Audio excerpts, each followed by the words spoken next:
Welcome to Study Session 4, Utilization of Human Resources. The labor market. Within government policy, labor market is arguably the main focus of most government regulations. This is because labor market disequilibrium has implications for unemployment and unemployment rates in the country. In addition, labor costs accounts for more than 70% of national income in many economies. In addition, outcomes in specific labor markets have implications for poverty and income distribution. Labor market is a market for labor inputs. It is the interplay of buyers and sellers of labor services. Therefore, in a given geographical region, the labor market is not homogeneous. It is important to note that equilibrium wage and unemployment levels are established competition among the suppliers and competition among those who demand labor services. There are segmentations in the labor market. The labor market segments can be in terms of formal or informal labor market. The formal segmentation includes the public and organized private sector. In this kind of segment, unions are allowed to exist and negotiate wages and other working conditions with the employers, while informal markets are segmented along occupational groups. This kind of market is common in rural and urban areas. This labor market can also be segmented in terms of casual and permanent laborers. It can also be in form of paid employee or self-employed. Labor demand. The demand for labor is a derived demand, in that workers are hired for the contribution they make towards producing some good or service for sale. The wages workers receive and their working conditions are influenced to a certain degree by the government. There are requirements and regulations which increase employers' cost of hiring workers. These include minimum wage laws, pension regulations, restrictions on firing workers, safety requirements, immigration contacts, and government-provided pensions and unemployment benefits that are financed through employer payroll taxes. The demand curve for labor is a downward sloping function of the wage rate. Thus, an increase in the cost of employing workers will have the side effect of reducing their employer opportunities. The fundamental assumption of labor demand theory is that firms seek to maximize profits. In doing so, two things should be noted about this constant search for enhanced profits. First, a firm can make changes only in variables that are within its control. The fundamental assumption of labor demand theory is that firms seek to maximize profits. In doing so, two things should be noted about this constant search for enhanced profits. First, a firm can make changes only in variables that are within its control.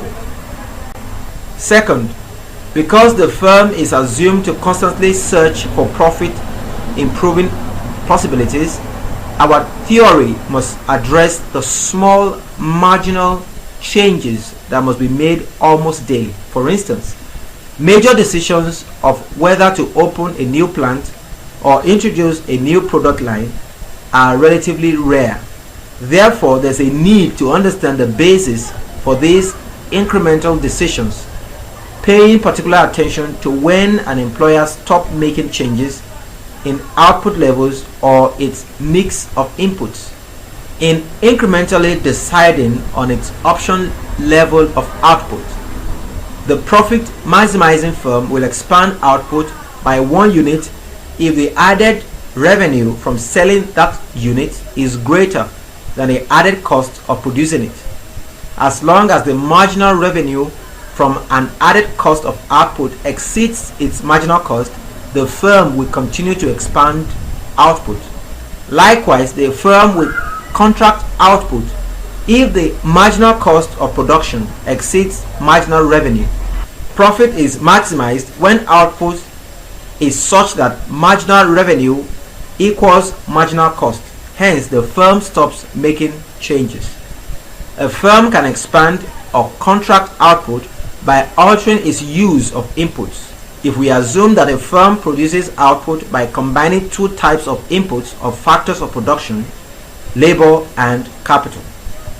Thus, the rules stand above for deciding when to increase or reduce output have important corollaries with respect to the employment of labor and capital. A.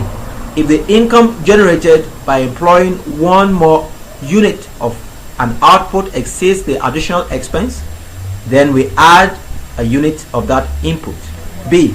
If the income generated by one more unit of input is less than the additional expense, reduce employment of that input. C. If the income generated by one more unit of input is equal to the additional expense, no further changes in that input are desirable. The decision rules above state the profit maximizing criterion in terms of input rather than output. Marginal income from an additional unit of input. Employing one more unit of input, labor or capital, generates additional income for the firm as a result of the added output that is produced and sold. Similarly, reducing the employment of variable input, that is labor or capital, reduces a firm's income flow because the output available for sale is reduced. Thus, the marginal income associated with a unit of input is found by multiplying two quantities: the change in physical output produced and the marginal revenue generated per unit of physical output is called the input's marginal revenue product. For example, if the presence of an artist increases attendance at a tournament by 2,000 spectators and the organizers net 50 naira from each additional fan, the marginal income produced by this star is equal to their marginal product, 2,000 fans, times the marginal revenue of 50 naira per fan. Thus, her marginal revenue product equals 100,000. Marginal product. Marginal product of labor is a change in physical output produced by a change in the units of labor holding capital constant. Likewise, the marginal product of capital is defined as a change in output associated with one unit change in the stock of capital holding labor constant. Marginal revenue.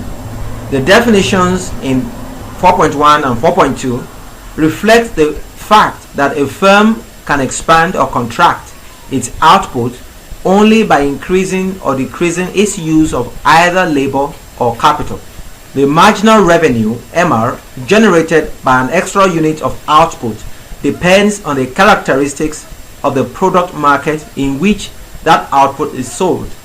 If the firm operates in a purely competitive product market and therefore has many competitors and no control over product price, the marginal revenue per unit of output sold is equal to product price.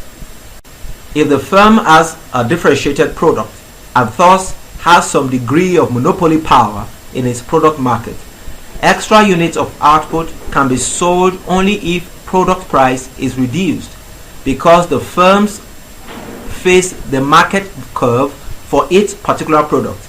In this case, the marginal revenue is less than price. Marginal revenue product. Given the definitions above, the firm's marginal revenue product of labor can be represented as follows.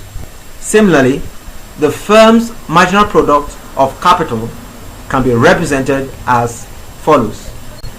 Marginal expense of added input. Changing the level of labor or capital employed will increase or reduce the firm's total cost. The marginal expense of labor, that is incurred by hiring more labor, is affected by the nature of competition in the labor market. If the firm operates in a competitive labor market and has no control over the wages that must be paid, then the marginal expense of labor is simply the market wage. In other words, firms in competitive labor markets have labor supply curves that are horizontal at the going rate. If they hire an additional hour of labor, their costs increase by an amount equal to the wage rate.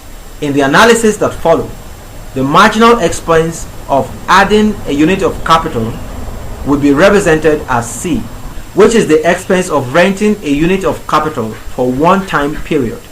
C depends on the purchase price of the capital asset, its expected useful life, the rate of interest on borrowing funds, and special tax provision regarding capital.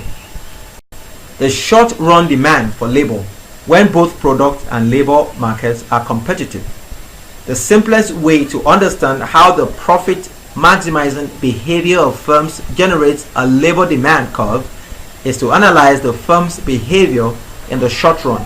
The time is so short that the firm cannot vary its stock of capital. However, the time period involved will vary from firm to firm. In the short run, the firm needs only to decide whether to alter its output level. How to increase or decrease output is not an issue, since only the employment of labor can be adjusted.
In our example, however, the marginal product of labor increased at first from 10 to 11, but then fell to 5 and eventually to 3. The initial rise in marginal product occurs not because the second salesperson is better than the first. Rather, the rise could be the result of cooperation between the two in generating promotional ideas or helping each other out in some way. Eventually, however, as more salesperson is hired, the marginal product of labor must fall. This is called the law of diminishing marginal returns. This law of diminishing marginal returns is an empirical proposition that derives from the fact that as employment expands, each additional worker has a progressively smaller share of the capital stock to work with. Relationship between profit maximization and labor demand. From the profit maximizing decision rules discussed earlier, a firm should keep increasing its employment of labor as long as labor's marginal revenue product exceeds its marginal expense. Then profits are maximized. Only when employment is such that any further 1 unit change in labor would have a marginal revenue product equal to marginal expense. Given the assumptions of competitive product and labor markets, we can symbolically represent the profit maximizing level of labor inputs as that level at which equation 4.5 is stated in terms of monetary units.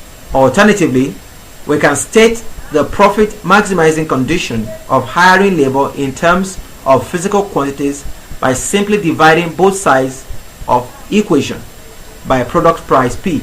The left-handed side of equation is in physical quantities.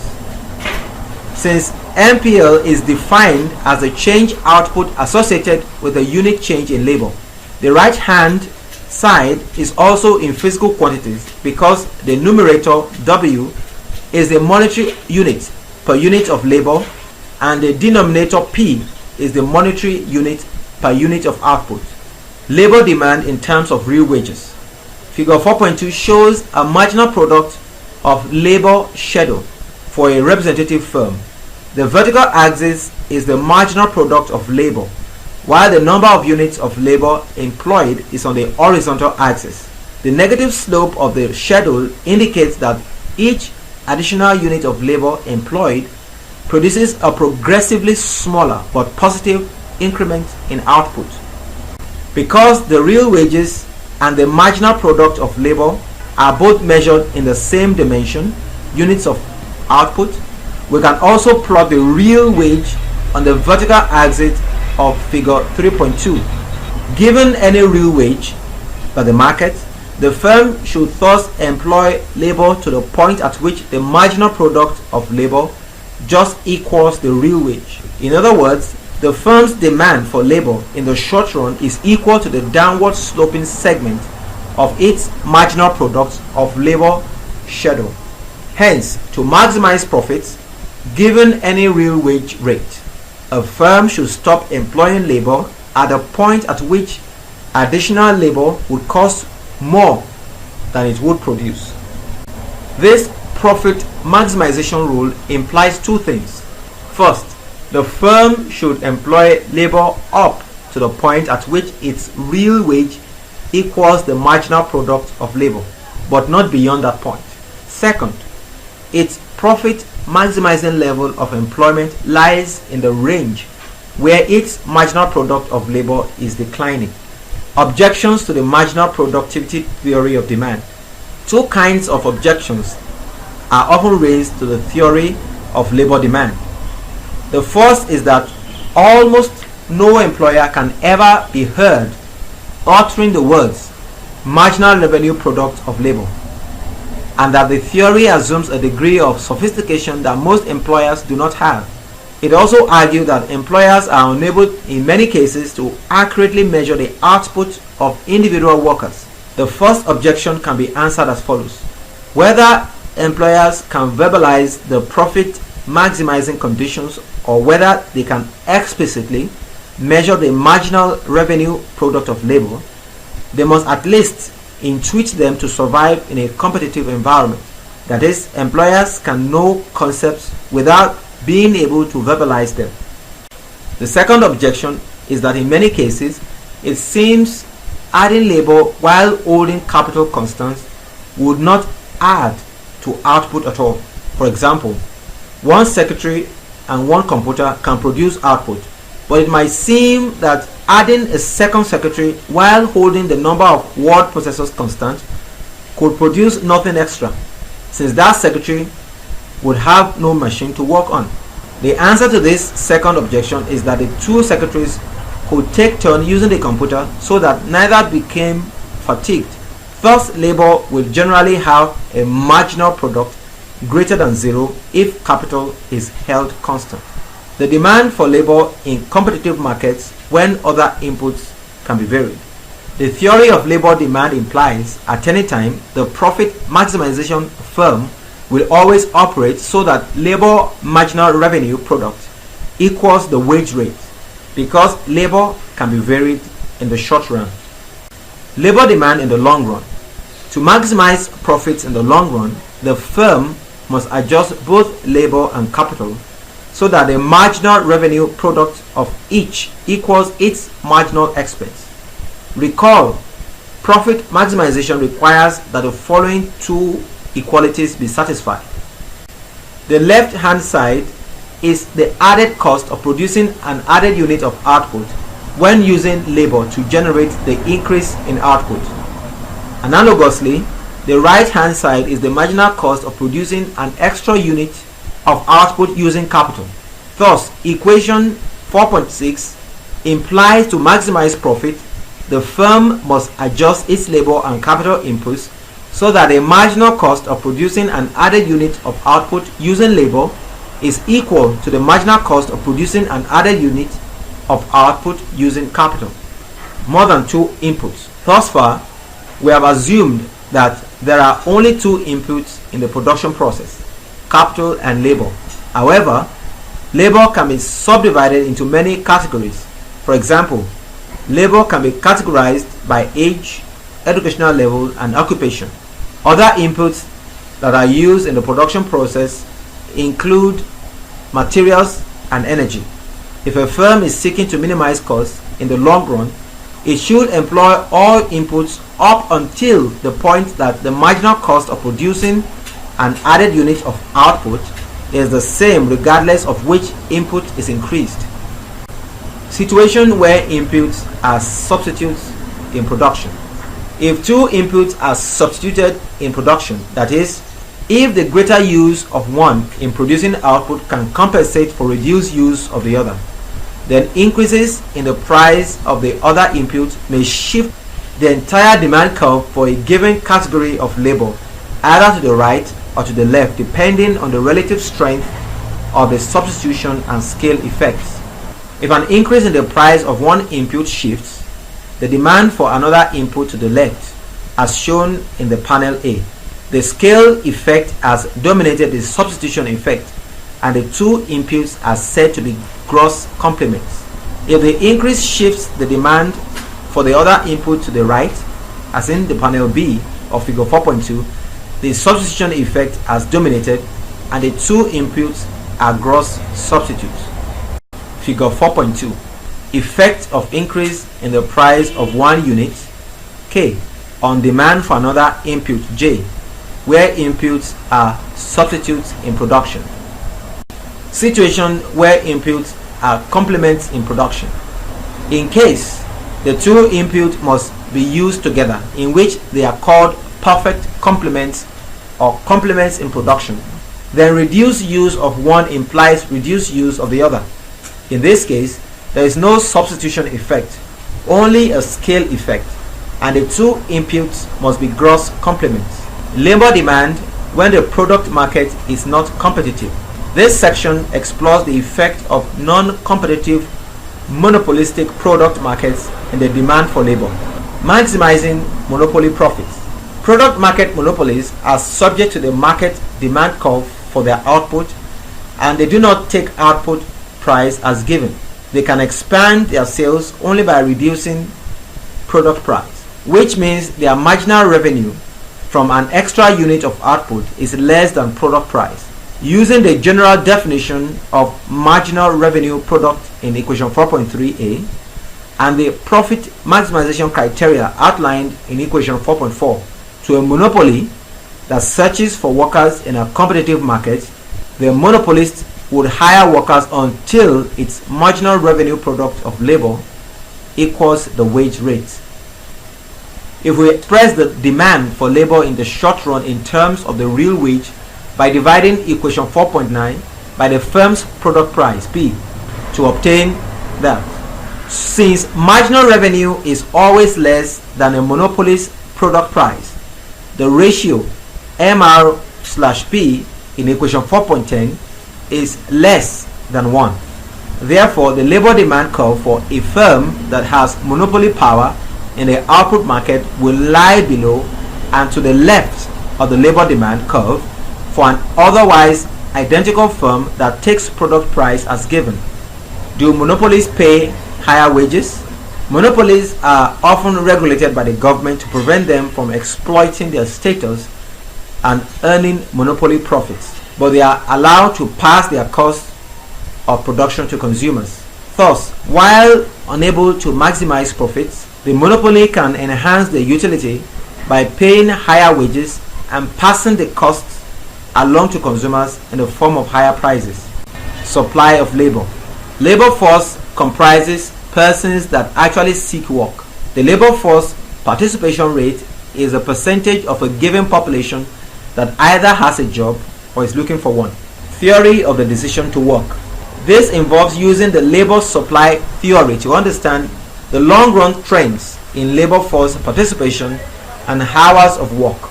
Because labor is the most abundant factor of production, it is fair to say that any country's well-being in the long run depends on the willingness of its people to work.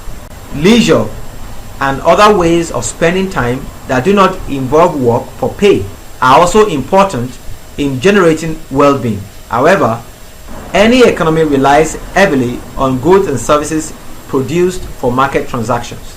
Therefore, it is important to understand the work incentive effects of higher wages and incomes, different kinds of taxes, and various forms of income maintenance programs. Some basic concepts. Basically, the demand for a good is a function of three factors. 1. The opportunity cost of the good. 2. One's level of wealth. 3.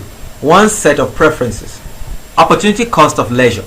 To apply the general analysis of demand to the demand for leisure, we must first know the opportunity cost of leisure. The cost of spending an hour watching television is basically what one could earn if one had spent that hour working. Thus, the opportunity cost of an hour of leisure is one's wage rate, the extra earnings a worker can take home from an extra hour of work. Wealth and income. Naturally, wealth includes a family's holdings of bank accounts, family investments, and physical property. Workers' skills are also assets, since these skills can be, in effect, rented out to employers for a price.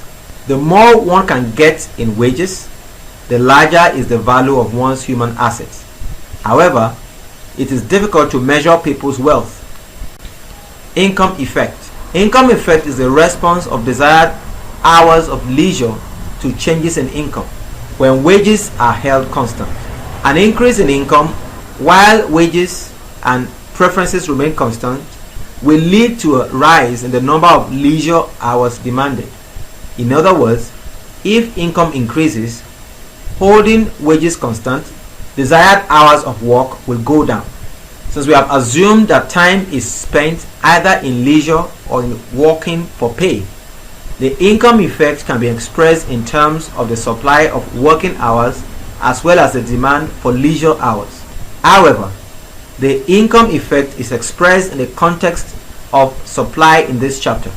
Using algebraic notation, we define the income effect as the change in hours of work produced by a change in income holding wages constant. You can see the equation below. The income effect is negative because the sign of the fraction in equation 4.11 is negative.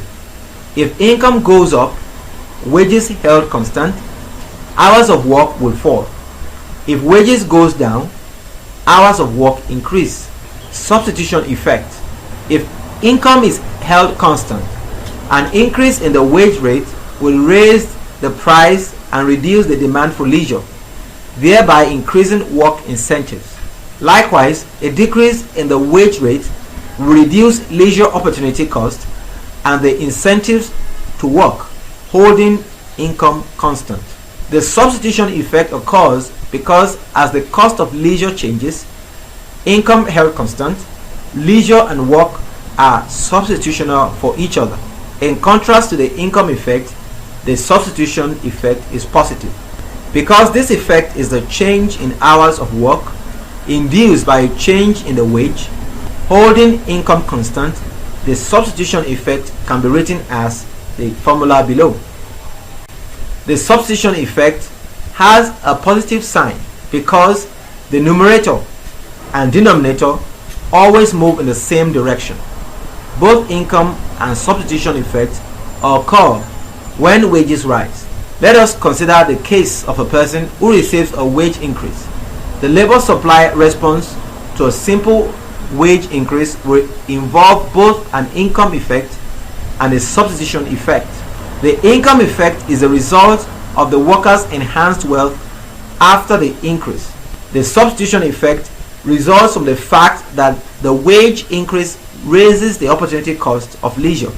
The actual labor supply response is the sum of the income and substitution effects. Thus, we cannot predict the response in advance. If the income effect is stronger, the person will respond to a wage increase by decreasing his or her labor supply.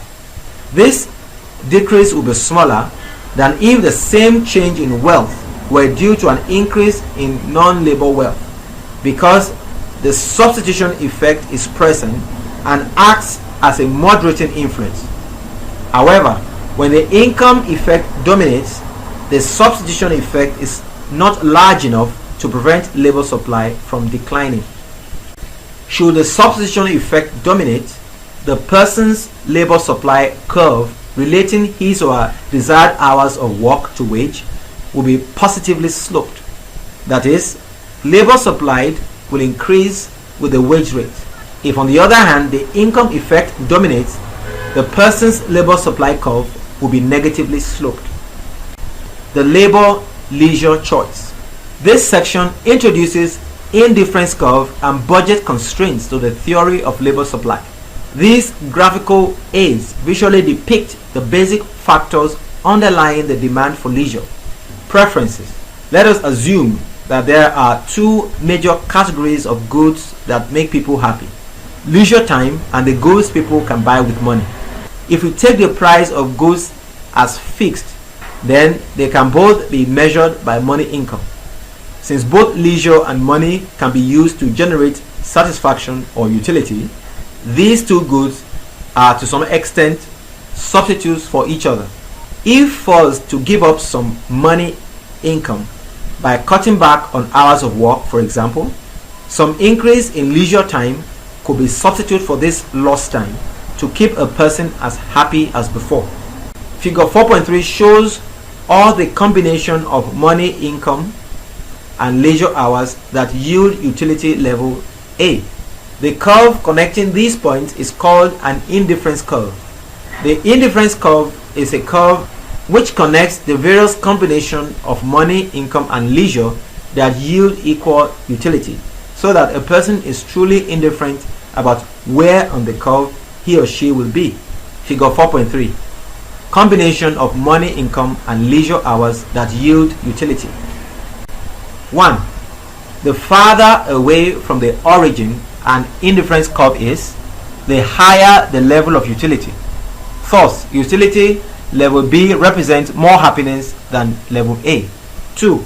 Indifference curves do not intersect. If they did, the point of intersection will represent one combination of money, income and leisure that yielded two different levels of satisfaction. 3.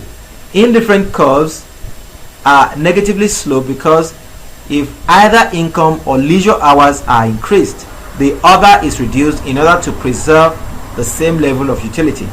4. Indifference curves are steeper at the left than at the right. This shape represents the assumption that when money income is relatively high and leisure hours are relatively few, leisure is more highly valued than when leisure is abundant and income relatively scarce. 5. Finally, different people have different sets of indifferent curves. Income and wage constraints. To maximize utility, consumers or workers will be consuming every available hour of leisure combined with the highest conceivable income.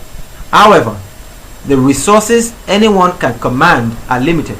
The resources limitation can be illustrated graphically by superimposing constraints on one set of indifference curves to see which combination of income and leisure are attainable and which are not. Suppose the worker or person whose indifference curves are graphed in figure 4.3 had no source of income other than labor earnings. Assume further that he or she could not earn 800 naira per hour. Figure 4.3 includes the two indifferent curves shown in figure 4.3 as well as a straight line ED connecting combinations of leisure and income that are possible for a person with an 800 naira wage. If 16 hours per day are available for work and leisure, and if this person consumes all 16 in leisure, then money income will be 0. Point D. If 5 hours a day are devoted to work, income will be 4,000 naira per day. Point M. And if 16 hours a day, point E. Other points on this line are also possible. This line, which reflects the combination of leisure and income that are possible for the individual, is called the budget constraint. Any combination to the right of the budget constraint is not attainable. The person's command over resources is simply not sufficient to attain these combinations of leisure and money income. The slope of the budget constrains in a graphical representation of the wage rate. One's wage rate is properly defined as the increment in income derived from an increment in hours of work. Workers face the same budget constraints, but those who have differences in leisure will make different choices about hours of work.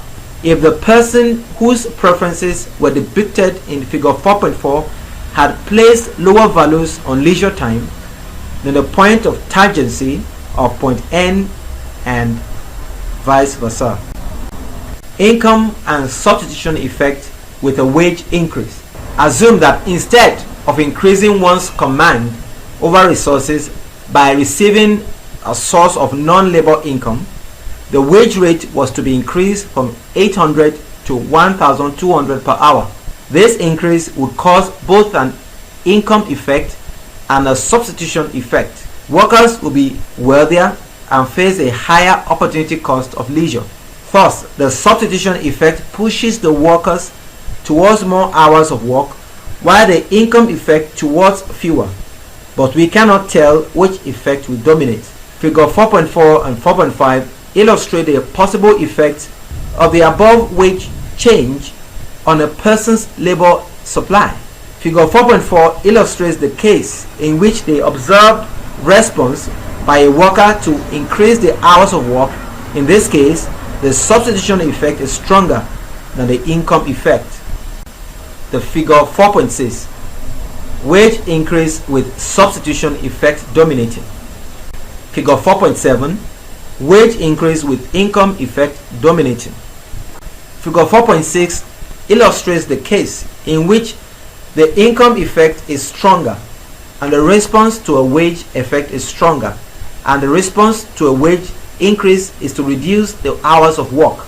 The difference between the two figures has solely in the shape of the indifference curves that might describe a person's preferences. Budget constraints, which reflects wealth, and the wage rates are exactly the same. Isolating income and substitution effects. Just as graphically depicted the income effect by itself, figure 4.5, and the two possible outcomes of an increase in wages, 4.6 and 4.7, which combine the income and substitution effect. We can also graphically isolate the substitution effect. Figure 4.7 has three panels. Panel A repeats figure 4.7. It shows the final overall effect of a wage increase on the labor supply of the person whose preferences are depicted. The effect of the wage increase is to raise the person's utility from U1 to U2 and to induce this worker to increase desired hours of work from 8 to 11 per day. However, both the income effect pushing towards less work and a substitution effect pushing toward more are embedded in the overall effect of the wage increase.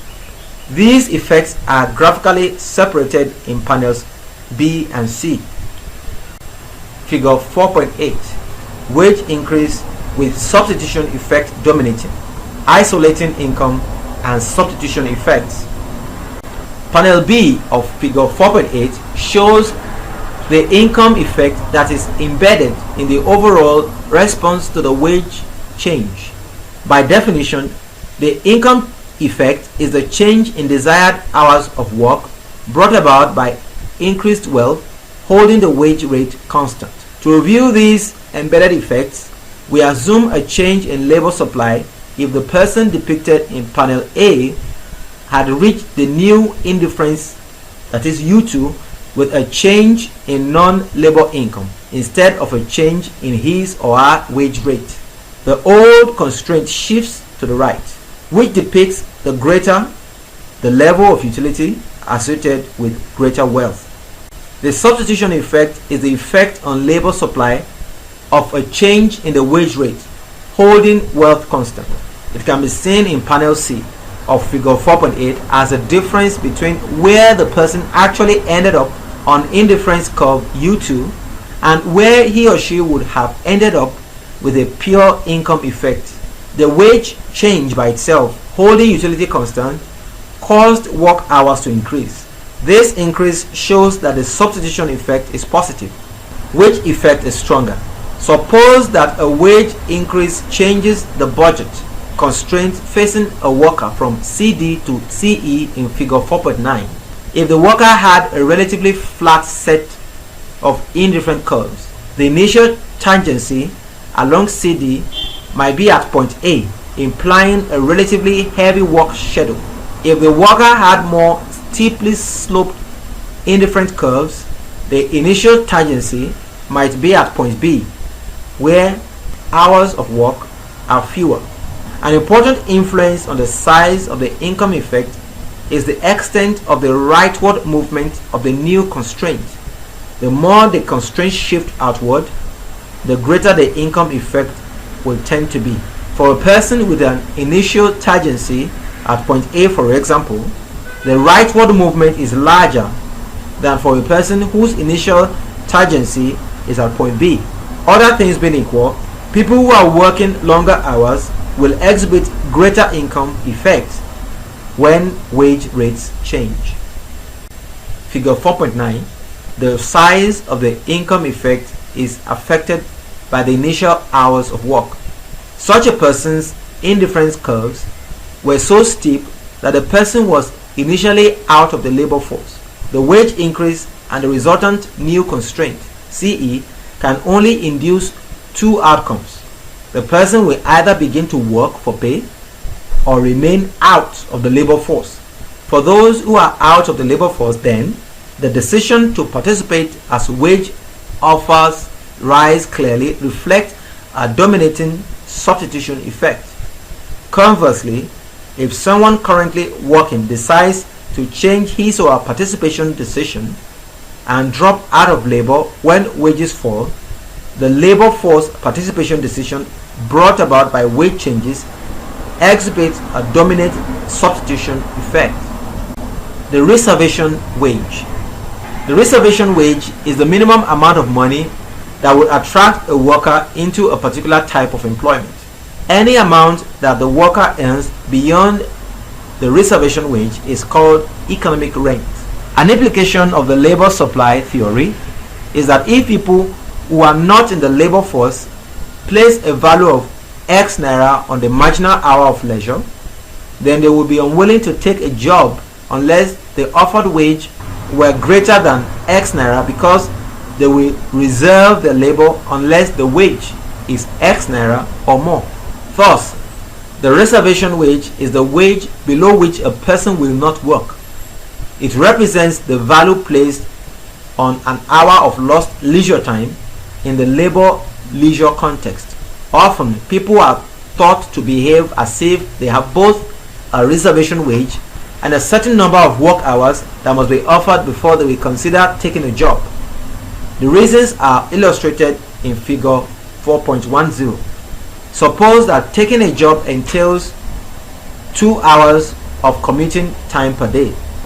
Then the person depicted in figure 6.8 must find a job to generate a combination of earnings and leisure time that yields a utility level equal to or greater than U1.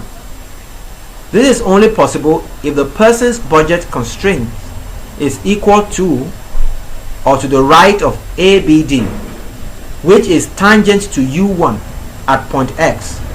The person's reservation wage then is equal to the slope of BD.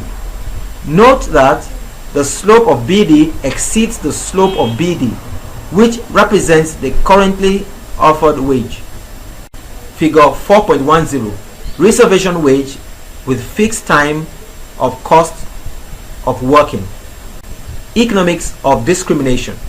Labor market discrimination exists if individual workers who have identical productive characteristics are treated differently because of the demographic groups to which they belong. In other words, the average wage differentials observed between demographic groups result from A. Differences in their productive characteristics with which the group enter the labor market, pre-market differences, and B. difference in the way the groups are treated by actors within the labor market. This differential treatment within the labor market is referred to as labor market discrimination. Forms of gender discrimination. Gender discrimination in the labor market take two prominent forms. Wage discrimination. Employers are sometimes suspected of paying women less than men in the same experience and working under the same conditions in the same occupation. Occupational discrimination. Women with the same occupation and productive potential are shunted into lower paying occupation or levels of responsibility by employers who reserve the higher paying jobs for men. Wage discrimination. Basic to the concept of labor market discrimination is that workers' wages are a function of both their productive characteristics and the price each commands in the labor market. First, economic theory suggests that the wages of women and men might differ because of differences in their level of job experience, for example, or they might differ because men and women are compensated differently for each added year of experience. Wage discrimination is said to be present when the prices paid by employers for given productive characteristics are systematically different for different demographic groups. In other words, if men and women with equal productive characteristics are paid unequally, even in the same occupations, then wage discrimination exists. Occupational discrimination. Occupational preparation and skills acquired through schooling, job training, or experience are critical to workers' human capital. Women and men have very different occupational discriminations, but proving occupational segregation is a lot easier than proving occupational discrimination. Occupational segregation exists when the distribution of occupations within one demographic group is very different from the distribution in another. With respect to gender, occupational segregation is reflected in there being female-dominated occupations and male-dominated ones. If occupational choices are directly limited or if they are influenced by lower payoffs to given human capital characteristics, then occupational segregation certainly reflects labor market discrimination. However, if these choices reflect different preferences or different household responsibilities, then two arguments can be made. First, there is no particular problem that occupational preferences, including those toward household work, form naturally from one's life experiences and should be respected in a market economy.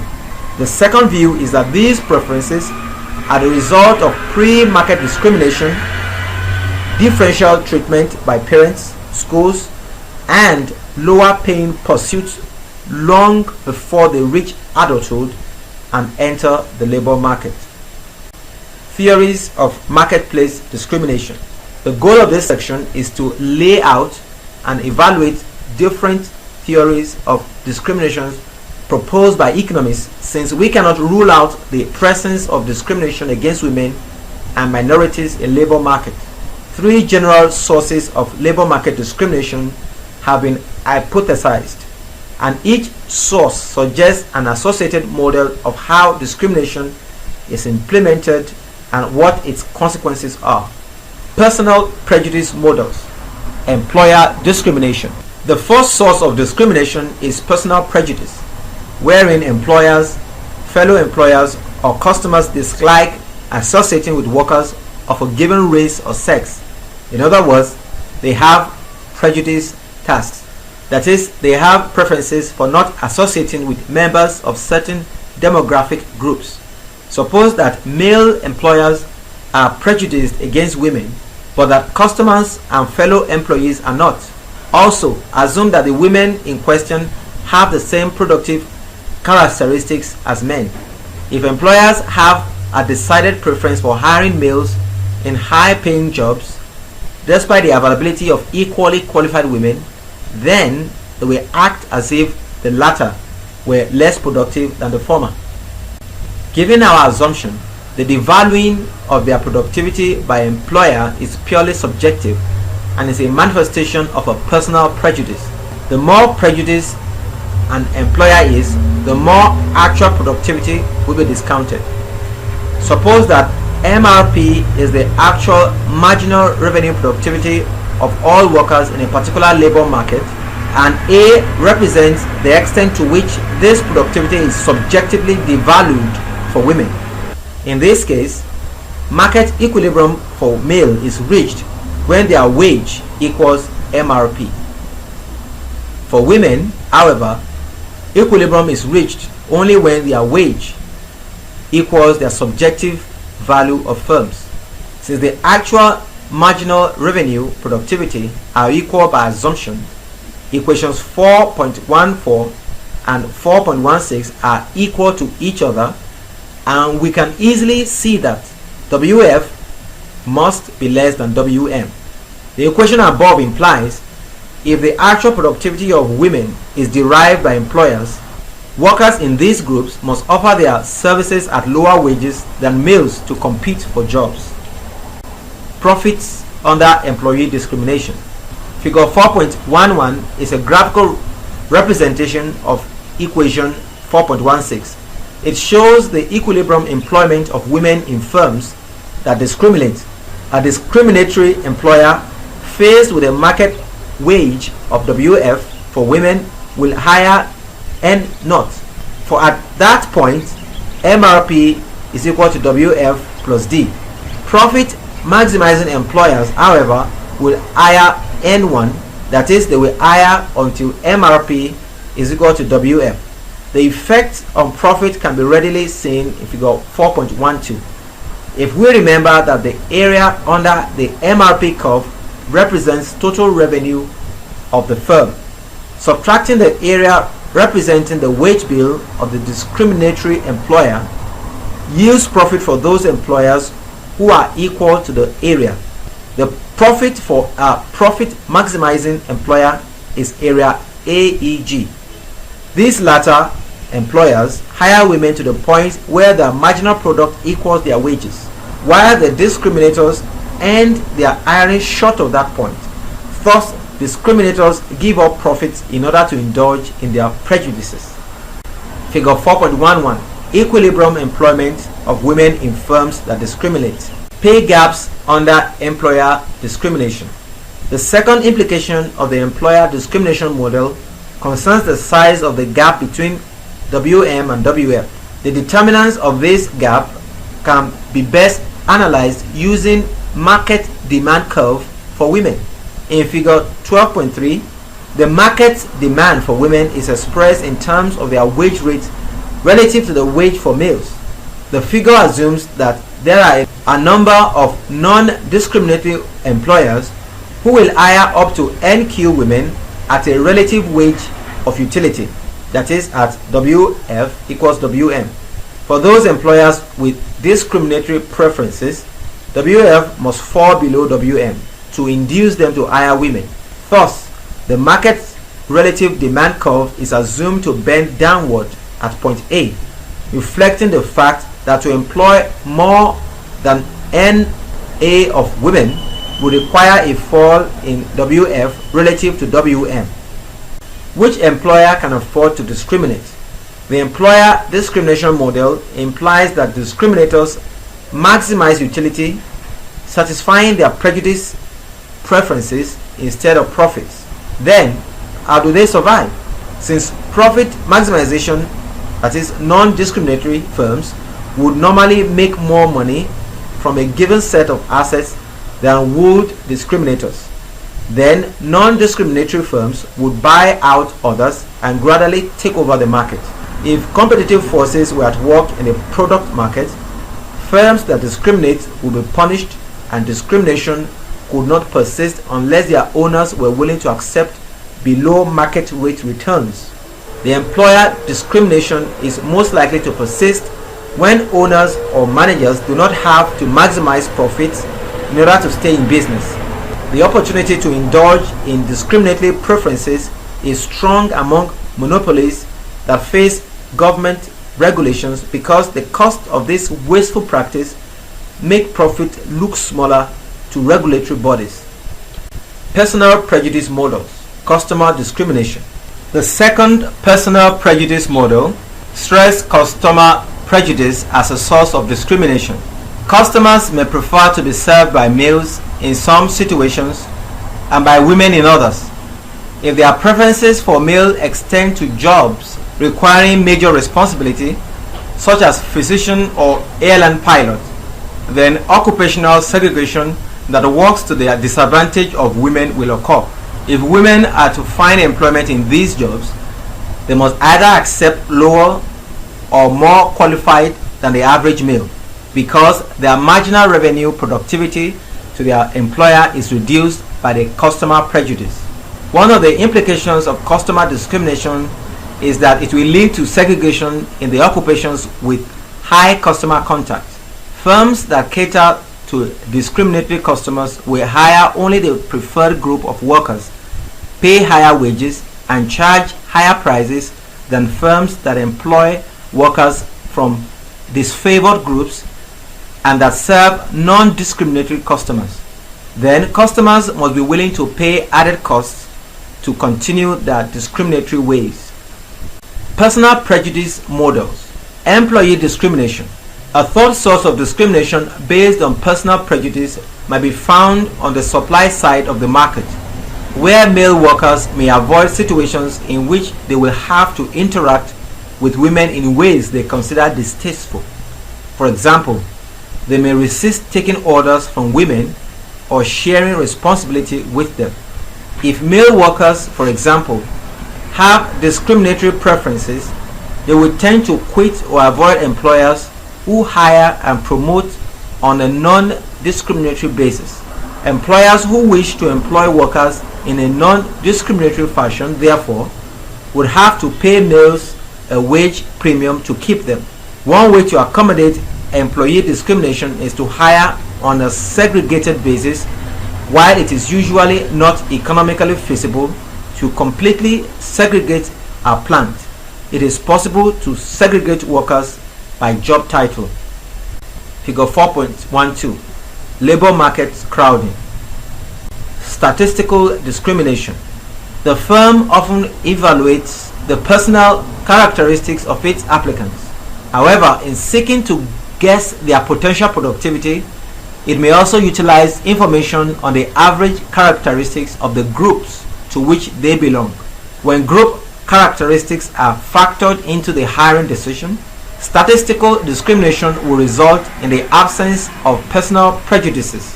Statistical discrimination is part of the screening problem that arises when observable personal characteristics that are correlated with productivity are not perfect predictors. Statistical discrimination shows that firms can legitimately use both individual data, test scores, educational attainment, experience, and group data in making hiring decisions when the former are not perfect predictors of productivity.